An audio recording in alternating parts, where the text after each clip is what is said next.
వేదికను అలంకరించిన పెద్దలు గౌరవనీయులు శ్రీ ఆలపాటి రాజేంద్ర ప్రసాద్ గారికి, గల్లా మాధవి గారికి,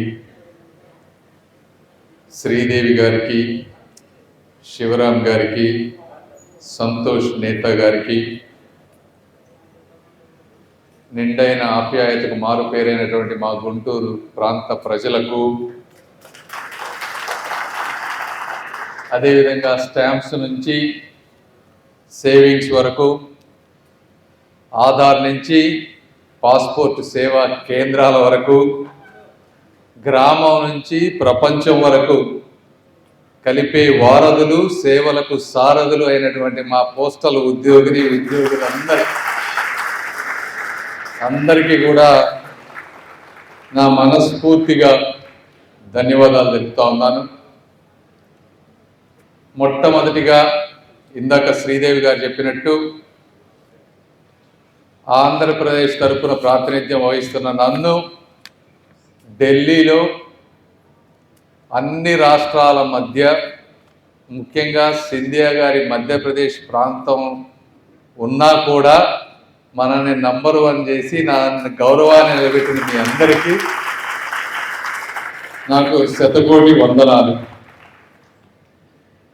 అయితే ఈరోజు జరిగినటువంటి విప్లవాత్మకమైనటువంటి మార్పులు మీకు అందరూ ఇక్కడ కొంతమంది ఎక్స్పీరియన్స్ ఉన్న వాళ్ళు ఉన్నారు, కొంతమంది యువకులు ఉన్నారు. తపాలా శాఖలో ఉన్న మీకు తెలిసి ఉంటుంది గత 20-30 సంవత్సరాలుగా ఎటువంటి మార్పులు జరిగినాయో. అదేవిధంగా ఈ 2 సంవత్సరాల్లో ఎటువంటి మార్పులు జరిగినాయో కూడా మీకే ప్రత్యక్షంగా తెలిసి ఉంటుంది. ఎందుకని ఇంతటి వర్క్ ఈ 2 సంవత్సరాల్లో జరిగింది అనేదానికి కొన్ని ముఖ్య ఉద్దేశాలు ఉన్నాయి. ఒకటి, గౌరవ ప్రధానమంత్రి గారికి ఒక విజన్ ఉంది పోస్ట్ ఆఫీసెస్ మీద. గ్రామానికి, వీధికి, వ్యక్తికి చేరువ అయ్యేటువంటి ఏకైక సంస్థ ఏదైనా ఉంది అంటే అది పోస్టల్ సంస్థని ఆయన గుర్తించారు. అదేవిధంగా వికసిత్ భారత్, డెవలప్డ్ కంట్రీ కావాలనేటువంటి ఒక లక్ష్యంతో ముందుకు వెళ్తా ఉన్నారు. రెండోది మా సింధియా గారు, ఆయన ఇంతకుముందు మినిస్టర్ ఆఫ్ స్టేట్గా పోస్టల్ దాంట్లో టెలికాంలో కాంగ్రెస్ గవర్నమెంట్ ఉన్నప్పుడు వర్క్ చేశారు. వారికి అప్పుడు చేసిన వర్క్ తోటి ఒక విజన్ ఉంది. అదేవిధంగా ఇప్పుడు నేను వచ్చిన తర్వాత నాకు ఇంటర్నేషనల్గా నాకున్నటువంటి ఎక్స్పీరియన్స్ కానీ బిజినెస్ ఎక్స్పీరియన్స్లో నాకు ఒక విజన్ ఉంది. ఇందులో చాలా ముఖ్య ఉద్దేశాలు ఉన్నాయి. మీకు ఇంతకుముందు కూడా చెప్పాను, నాయకులు చేసేటువంటి తప్పులకు ఉద్యోగస్తులు బాధపడకూడదు. ఎందుకు చెప్తా ఉన్నానంటే, లీడర్షిప్ అనేది కరెక్ట్గా ఒక వ్యవస్థని గైడ్ చేయకపోతే డౌన్ స్ట్రీమ్లో కొన్ని సంవత్సరాల తర్వాత ఆ వ్యవస్థలు భారమై ఏదో ఒక రోజు ఆ వ్యవస్థలన్నీ కూడా కుంగిపోయేటువంటి పరిస్థితి. దానికి అనేక ఉదాహరణలు ఉన్నాయి. ఇంతకుముందు కూడా చెప్పాం. ఒక ఎయిర్ ఇండియా తీసుకోండి, ఒక విశాఖ ఉక్కు తీసుకోండి. ఈరోజు మళ్ళీ ఎన్డీఏ గవర్నమెంట్ వచ్చింది కాబట్టి ఆ 10-11 వేల కోట్లు తీసుకురాగలిగాం కాబట్టి అది నడుస్తూ ఉంది. లేకపోతే వేలాది కుటుంబాలు ఈ రోజున రోడ్డును పడేటువంటి పరిస్థితి. అంటే ఒక పబ్లిక్ సెక్టర్ యూనిట్ ఇన్ని 4.5 లక్షల మంది ఉద్యోగస్తులు ఉన్నప్పుడు దాన్ని సమర్థవంతంగా నడవకపోతే, ఇప్పుడు మన డిపార్ట్మెంట్ 38,000 కోట్ల రూపాయల ఖర్చు ఉంది, 13,000 కోట్ల రూపాయల ఆదాయం. రేపు పే రివిజన్ 8 వచ్చినా, జీడిఎస్కి ఇంకెవరికైనా కూడా పే అడ్జస్ట్మెంట్లు చేసినా 45-50 వేల కోట్ల రూపాయల ఖర్చు పెరిగిపోతే ఏ విధంగా ఇది ముందుకు వెళ్తుంది అనేది ఒక ముఖ్య ఉద్దేశం. కాబట్టి మాకున్నటువంటి పరిజ్ఞానంతో బిజినెస్ ఆదాయాన్ని పెంచడం ఒకటి. రెండోది, పబ్లిక్ సెక్టర్ యూనిట్స్ అంటే ప్రజల్లో ఒక రకమైనటువంటి గవర్నమెంట్ ఉద్యోగులు పనిచేయరనో ఇంకొకటనో అపోహలు ఉన్నాయి. ప్రైవేట్లో అయితే బాగా మనకు సర్వీసెస్ బాగా వస్తాయని. ఆ అపోహను తొలగించి correct leadership, correct technology, correct mind set ఉంటే ప్రభుత్వ ఉద్యోగులు ప్రైవేట్ ఉద్యోగుల కన్నా కూడా బాగా దేశభక్తితో పనిచేస్తారని నిరూపించడం రెండవది. మూడవది, ఇప్పుడు నాకు అనేక రకాల ప్రతిసారి జీడిఎస్కి కానీ ఇంకోటికి కానీ బెనిఫిట్స్ పెంచమంటారు. అనేక రకాల రిక్వెస్ట్లు వస్తూ ఉంటాయి పోస్ట్ ఆఫీసులు మోడర్న్ చేయమని. ఆదాయం లేనప్పుడు వీళ్ళందరికీ మనం న్యాయం చేయలేం. వీళ్ళు బయటకు వెళ్ళి ఇంకో పని చేయలేరు, ఇక్కడేమో వాళ్ళ కోరికలన్నీ తీరనటువంటి పరిస్థితి. వీటన్నిటి సర్వ సమస్యలకి సమాధానం వ్యవస్థను ముందుకు నడిపించడం. అదేవిధంగా నేను చూసిన ఈ 1,65,000 మంది పోస్ట్ ఆఫీసు, 4.5 లక్షల మంది గ్రామాన ఉన్నారు. రేపు ఈ భారతదేశంలో క్యాష్ ఎకానమీని తీసివేసి డిజిటల్ ఎకానమీ పూర్తిగా వచ్చే విధంగా చేస్తేనే కరప్షన్ కొంతవరకు తగ్గుతుంది. అది తగ్గాలి అంటే నిరక్షరాస్యత ఎవరైతే ఉన్నారో ఫోన్లు వాళ్ళని ప్రతి ఒక్కరిని ఎడ్యుకేట్ చేసి సిస్టంలోకి తీసుకురాగలిగిన సామర్థ్యం కూడా కేవలం నాకు తెలిసి ఒక పోస్టల్ డిపార్ట్మెంట్కు మాత్రమే ఉంది అని నేను అనుకున్నాను. వీటితో పాటు గ్రామాల్లో అనేక మంది ఈరోజు ఉమెన్ కానీ చిన్న వాళ్ళు బిజినెస్లు చేసుకుంటా ఉన్నారు. వారిని భారతదేశంలోని మిగిలిన రాష్ట్రాలకు అదేవిధంగా దేశ విదేశాలకు వారు చేసిన ఉత్పత్తుల్ని తీసుకువెళ్ళే విధంగా చేయాలి. చేసినప్పుడే భారతదేశం యొక్క జీడిపి పెరుగుతుంది, మన వాళ్ళకి ఆదాయం పెరుగుతుంది అనేటువంటి ఈ ప్రధాన కారణాలతో మీకు తెలుసో తెలీదో నిన్న నాకు డిపార్ట్మెంట్లో ఒకళ్ళు చెప్తా ఉన్నారు, సార్ ఒకప్పుడు మేము 30 సంవత్సరాలు సీనియర్ ఆఫీసర్ 35 సంవత్సరాలుగా ఇక్కడ ఉన్నాను, నేను 1 ఇయర్లో రిటైర్ అవుతున్నాం. ఒకప్పుడు మాకు టెలికాం మినిస్టర్ అంటే మా డిపార్ట్మెంట్కి నెల మొత్తం రోజుల్లో 30 నిమిషాలు ఇచ్చేవాళ్ళు సార్. ఇప్పుడు నేను కానీ సింధియా గారు కానీ కనీసం వారంలో 2 రోజులు పూర్తిగా ఈ డిపార్ట్మెంట్ మీదే కూర్చుంటా ఉన్నాం. ప్రతి నెల ప్రతిరోజు రివ్యూస్ పెట్టుకుంటా ఉన్నాం. ఎందుకు పెడతా ఉన్నామంటే ఇవన్నిటికీ ఈ ముఖ్య ఉద్దేశాలతో చేస్తూ ఉన్నాం. అయితే ఈరోజు 3 విషయాలు ఉన్నాయి మనకి.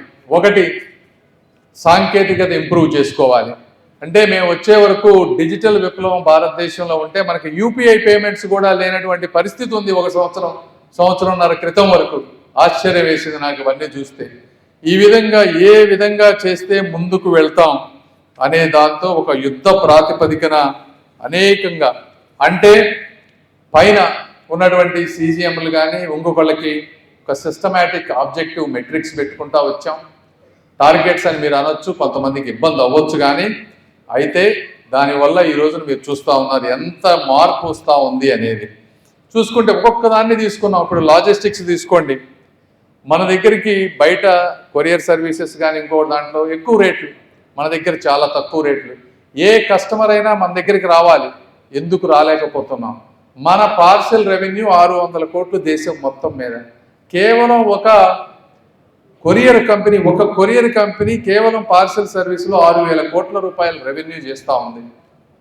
అన్ని కొరియర్ సర్వీసులు పెడితే మరి 20,000 కోట్ల పైన ఈ రోజున పార్సెల్ రెవెన్యూ ఉంటే మనం 600 కోట్లలో ఉన్నాం లాస్ట్ ఇయర్. అయితే ఈ సంవత్సరం బాగా పనిచేసి 11-1200 కోట్లు తీసుకొచ్చాం. వచ్చే సంవత్సరం లాస్ట్ 24, 20, 25, 26లో ఈ సంవత్సరం ఇంకా పెంచబోతా ఉన్నాం. అదేవిధంగా చాలా రకరకాల కొత్త ప్యాకేజింగ్ ఆప్షన్స్ తీసుకొచ్చాం. ఓఎన్డీసీ జెమ్ పోర్టల్స్తో ఇంటిగ్రేట్ చేశాం. అమెజాన్, ఫ్లిప్కార్ట్, మీషో, పతాంజలి అన్ని పెద్ద ప్రైవేట్ సంస్థలు అన్నిటితో కూడా గత సంవత్సరంలో కాంట్రాక్ట్ తీసుకొని వారికి లాస్ట్ మైల్ డెలివరీ మనం అందించే విధంగా మనం ఈరోజు చేసాం. కాబట్టి మీకు వాల్యూమ్ పెరుగుతూ ఉంది. 24-48 గంటల్లో సర్వీస్ డెలివరీ ఇచ్చే విధంగా, అది ఇవ్వలేకపోతే డబ్బులు వాపస్ ఇచ్చే విధంగా ప్రయోగాత్మకంగా 6 మెట్రో సిటీస్లో తీసుకొచ్చాం. దీన్ని నెక్స్ట్ అనేక ప్రాంతాల్లో ముందుకు తీసుకువెళ్తా ఉన్నాం. అనేక బిజినెస్లు ఉన్నాయి, స్మాల్ లార్జ్ బిజినెస్లు, బల్క్ డిస్కౌంట్లు ఇస్తూ ఉన్నాం. ఈ రోజున బై నౌ పే లేటర్ అనేటువంటి విధానాన్ని తీసుకొచ్చాం. ఇంటర్నేషనల్గా కూడా మన పార్సిల్ ఇక్కడి నుంచి అమెరికాకి కానీ ఇంకో దానికి వెళ్తుంటే ఈరోజు 13 నుంచి 15 రోజులు పడుతూ ఉంది వాస్తవంగా. అయితే ఎందుకు ఇంత పడితే మనకు ఎవరు వస్తారు? అందుకని డిహెచ్ఎల్ తోటి మనం టైఅప్ అయ్యాం ఈ రోజున. అది త్వరలో మన ప్రధానమంత్రి గారు కానీ వీళ్ళు సంతకం పెడితే డిహెచ్ఎల్ తోటి టైఅప్ అయినతో ఎక్కడికైనా ప్రపంచంలో 4-5 రోజుల్లో పార్సిల్ గ్రామం నుంచి ప్రపంచంలో ఏ మారుమూల ప్రాంతానికైనా వెళ్ళే విధంగా ఏర్పాట్లు చేయబోతా ఉన్నాం. ఎస్ఎంఎస్ ట్రాకింగ్ పెట్టాం, ఓటీపీ డెలివరీ పెట్టాం, త్వరలో జియో ట్యాగింగ్ కూడా తీసుకొస్తా ఉన్నాం. వచ్చే 6 నెలల్లో ఒక పార్సిల్ ఒక ప్రాంతంలో బుక్ చేస్తే ఏ వెహికల్లో ఎలా వెళ్తుంది, ఏ ప్రాంతంలో ఆగింది, ఎక్కడ డెలివరీ అయింది, కొంతమంది డెలివరీ చేయకుండా చేసామని చెప్తా ఉన్నారు. అలా కాకుండా ప్రతి ఒక్కళ్ళు డెలివరీ చేసే విధంగా ఎండ్ టు ఎండ్ ట్రాకింగ్ ఒక 6 నుంచి 8 నెలల్లో పూర్తిగా రాబోతా ఉంది. ఇది కూడా మీ అందరికీ కొంతమందికి ఇబ్బంది అయినా కూడా సంస్థకు మంచిది, అలాంటి మార్పులు రాబోతున్నాయి అనేది మీ అందరికీ నేను తెలియజేస్తా ఉన్నాను. అదేవిధంగా ఇప్పుడు మన సిటిజన్ ఫ్రెండ్లీ బ్యాంకింగ్ తీసుకుంటే, నేను ఇందాక మీకు చెప్పినట్టు నేను వచ్చేటప్పటికి డిజిటల్ పేమెంట్స్ ఎంత 2% ఉన్నాయి. ఈ రోజున ఇప్పుడు 60% డిజిటల్ పేమెంట్స్ వెళ్ళాయి. అయితే ఆంధ్రప్రదేశ్ 80% వరకు డిజిటల్ పేమెంట్స్ ప్రతి పోస్టల్ ఆఫీసులో ఈరోజు జరుగుతూ ఉంది. దీన్ని కూడా మనం 95 to 100% డిజిటల్ పేమెంట్స్కి ఎంటైర్ పోస్ట్ ఆఫీస్ క్యాష్లెస్గా చేయాల్సినటువంటి అవసరం త్వరలో ఉంది. అదేవిధంగా అనేక పోస్ట్ ఆఫీసులు ఆధార్ కిట్స్ పనిచేయలేదు. ఆడిట్ చేస్తే ఆధార్ కిట్స్ 40-50 కోట్లు ఖర్చు పెడితే కనీసం 500 కోట్ల రూపాయల ఆదాయం వచ్చేటువంటి అవకాశం ఉంటే 40-50 కోట్ల రూపాయలు ఖర్చు పెట్టి ప్రతి చాట ఆధార్ కిట్స్ తీసుకొచ్చాం. మిగిలినవి ఇంకా కొన్ని పెండింగ్ ఉన్నాయి, అవి కూడా తీసుకొస్తాం. కాబట్టి వాటన్నిటిని మీరు ఉపయోగించుకోవాలి. పాస్పోర్ట్ కేంద్రాలు ఉన్నాయి, సాటర్డే అపాయింట్మెంట్స్ బుక్ చేస్తూ ఉన్నారు. ఇంతకుముందు పోస్ట్ ఆఫీస్ అంటే ఒక లిమిటెడ్ టైం ఉండేది. ఇప్పుడు షిఫ్ట్ వర్క్ పెట్టి ఈవినింగ్ కాలేజ్ అంటే పిల్లలు కొంతమంది పెద్ద ఆఫీసులకు వెళ్ళి వచ్చే వాళ్ళకి ఈవినింగ్ కానీ సాటర్డేలు కానీ ఉండే విధంగా ఎక్స్టెండెడ్ ఆఫీస్ అవర్స్ పెట్టుకుంటా ఉన్నాం. సేవింగ్స్, ఇప్పుడు మన సేవింగ్స్ అకౌంట్స్ ఉన్నాయి, చాలా హై ఇంట్రెస్ట్ రేట్స్ మనం పే చేస్తాం. కంపేరిటివ్గా వేరే బ్యాంకింగ్ అకౌంట్స్ అన్నింటిలో పోలిస్తే హైయెస్ట్ సేవింగ్. అయినా కూడా ఇప్పుడు మీరు ఈ ప్రాంతంలోనే చూడండి, ఈ 2 పోస్ట్ ఆఫీసులు ఎంత 30,000 అకౌంట్లు మాత్రమే ఉన్నాయి. ఈ ప్రాంతంలో ఎంతమంది ఉన్నారు? సుమారు నాకు తెలిసి 1,00,000 మందో 2 లక్షల మంది పైగా ఈ ప్రాంతంలో ఉంటారు. మనం ఇంటికి వెళ్ళి ఒక శాచురేషన్, ఎందుకంటే this is the most trusted government bank savings account, అవునా కాదు? ఇంతకంటే సేఫ్ సేవింగ్ అకౌంట్ ఎక్కడా లేదు. అయితే ఇప్పటికీ కూడా చాలా మందికి మన ఇటువంటి సేవింగ్స్ హై ఇంట్రెస్ట్ వచ్చేది చాలా మందికి తెలియదు. కాబట్టి అదేవిధంగా ఈ రోజున మొత్తం మనం ఒక సిస్టమేటిక్గా సైలెంట్ అకౌంట్స్ అని కొన్ని లక్షల మంది పోస్ట్ ఆఫీస్ సర్వీసెస్ని వదిలిపెట్టిన వాళ్ళందరినీ కూడా ఈరోజు ఫోన్ రూపంలో రీచ్ అవుట్ చేసి వేలాది సైలెంట్ అకౌంట్స్ అన్నిటినీ కూడా యాక్టివేట్ చేస్తూ ఉన్నాం. ఈ యాక్టివేట్ చేయటం వల్ల దేశం మొత్తం కూడా పోస్టల్ డిపార్ట్మెంట్, నేను మొన్న ఒక ఫ్లైట్లో వెళ్తా ఉంటే ఒక వ్యక్తి నాకు చెప్పారు, సార్ మీ డిపార్ట్మెంట్ చాలా బాగా పనిచేస్తుంది అన్నారు. ఎందుకు అంటే, సార్ 3 సంవత్సరాల క్రితం నేను సేవింగ్స్ అకౌంట్ ఉండేది, నాకు లాగిన్ పాస్వర్డ్ ఇవన్నీ మిస్ అయిపోయి నేను చేయలేదు, నాకు 10 మిస్డ్ కాల్స్ వచ్చినాయి ఇక్కడ పోస్టల్, ఎవరికి 10 మిస్డ్ కాల్స్ వచ్చినాయి అని చేస్తే పోస్టల్ డిపార్ట్మెంట్ మీ అకౌంట్ 3 సంవత్సరాల నుంచి పనిచేయట్లేదు, మీరు ఎందుకు ఓపెన్ చేయాలని అడిగి ఫస్ట్ టైం నా చరిత్ర ఇలా చేశారు సార్, డెఫినెట్గా ఇది అద్భుతం అని చెప్పారు. అంటే ఇవన్నీ వాస్తవాలు. నాకు ఫ్లైట్లో ఒక వ్యక్తి చెప్పినటువంటి ఈ విధంగా మీరు వేలాది మందికి ఫోన్లు చేసి పోస్టల్ డిపార్ట్మెంట్ యొక్క ప్రాముఖ్యత తీసుకొస్తే అద్భుతంగా ఉంటుంది.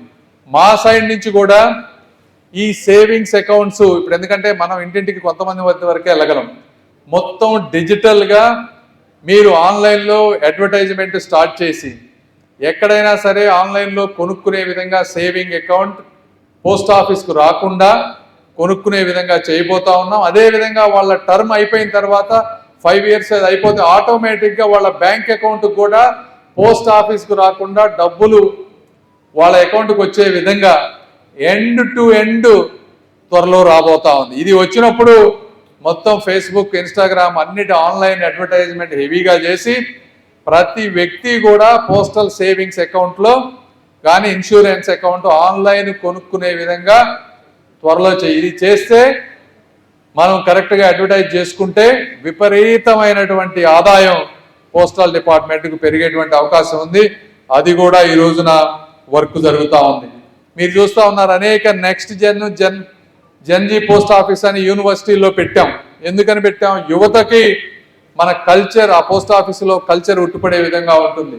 పోస్ట్ ఆఫీసులో వాళ్ళకి తెలియాలి, మన సంస్కృతి తెలియాలి అని చెప్పి అవి తీసుకొచ్చాం. నేను ఇందా చెప్పినట్టు మొట్టమొదటిసారిగా ఒక చీఫ్ మార్కెటింగ్ ఆఫీసర్, ఒక chief technology officer, 5 vice chief technology ఆఫీసర్స్ని ప్రైవేట్ ఇండస్ట్రీ నుంచి తీసుకొచ్చి, ఎందుకంటే అది ఈ రోజున డిజిటల్ మార్కెటింగ్ టెక్నాలజీ విపరీతంగా ముందుకు వెళ్తూ ఉన్నాయి. మన సర్వీస్లో ఉన్న వాళ్ళకి వాటి మీద నాలెడ్జ్ లేకపోవచ్చు, అందుకని బయట నుంచి తీసుకొచ్చి ఒక కార్పొరేట్ ప్రైవేట్ సంస్థ ఏ విధంగా అయితే ముందుకు వెళ్తుందో ఆ విధంగా ఈరోజు మీరు చూస్తూ ఉన్నారు దాదాపు 5,500 కోట్ల రూపాయలతో ఐటీ 2.0 అని ఎంత అద్భుతంగా చేశామో మీరు చూస్తూ ఉన్నారు. త్వరలో ఇంకా ఇన్సూరెన్స్ సేవింగ్స్ అన్నీ కూడా ఐటీ 2.0తో ఇంటిగ్రేట్ అవబోతా ఉన్నాయని మీ అందరికీ నేను తెలియజేసుకుంటా ఉన్నాను. అదేవిధంగా మరొక 2 యాప్స్ వస్తూ ఉన్నాయి. ఒకటి ఈరోజు ఉన్నటువంటి సిటిజన్స్ ఏదైతే వాడుతూ ఉన్నారో ఆ యాప్ని మొత్తాన్ని రీవ్యాంప్ చేశాం, టెస్టింగ్ జరుగుతూ ఉంది. ఇంకో 2-3 వారాల్లో అది రిలీజ్ చేస్తాం. వాటితో పాటు మీ అందరికీ కూడా ఒక యాప్ తీసుకొస్తా ఉన్నాం. ఈ యాప్లో మీరు చేసే ప్రతి పనికి ఒక ఇది వస్తుంది. ఏం చేస్తున్నారు, మీరు చేసే పని మీ చుట్టుపక్కల వాళ్ళతో పోలిస్తే ఎలా ఉంటుంది, దేశంలో ఉన్న వాళ్ళతో ఎలా ఉంది, మీరు ఏ విధమైనటువంటి ట్రైనింగ్లు నేర్చుకోవాలి, నేను మీతో డైరెక్ట్గా మాట్లాడాలంటే కమ్యూనికేట్ చేసే విధానం. ఈ రోజున వాట్సాప్ చిన్న గ్రూప్స్ పెట్టుకుంటున్నారు, కానీ కేంద్ర మంత్రి గారు సింధియా గారు కానీ నేను కానీ లేకపోతే సెక్రటరీస్ కానీ మీతో మాట్లాడాలన్నా కమ్యూనికేషన్ విధానం లేదు. ఇలా మీకు కావలసిన ప్రతిదీ మీకు వచ్చే రికగ్నిషన్ అన్నీ కూడా ఆ యాప్లో మీకు త్వరలో రిలీజ్ అవబోతా ఉంది, ఎంప్లాయీ యాప్ అది. అదేవిధంగా అందరికీ చూస్తే చాలామంది కొత్త వాళ్ళు వచ్చారు. దేశవ్యాప్తంగా ప్రతి 100 మంది పోస్టల్ జీడిఎస్ ఎంప్లాయీస్ని కలిపి మళ్ళీ కొత్తగా ట్రైనింగ్ స్టార్ట్ చేస్తూ ఉన్నాం. ఈ రోజున ప్రతి ప్రాంతంలో కూడా 100 మందికి ఒక స్టాండర్డైజ్డ్ ట్రైనింగ్ తీసుకొస్తా ఉన్నాం. అంటే సిబ్బంది ఆలోచన విధానం, కస్టమర్ సెంట్రిక్ మైండ్ సెట్. అంటే మనం గుర్తుపెట్టుకోవాల్సింది, ఈ రోజున మీకైనా జీతాలు వస్తున్నాయన్నా నాకైనా ఈ సౌకర్యాలు గవర్నమెంట్ ఇస్తా ఉంది అంటే 10 మంది ట్యాక్స్ కడితేనే మనం ఈ రోజున ఉన్నాం. మీరు కట్టే ట్యాక్సులు కూడా వేరే గవర్నమెంట్ సంస్థలన్నీ కూడా ఈరోజు పనిచేస్తూ ఉన్నాయి.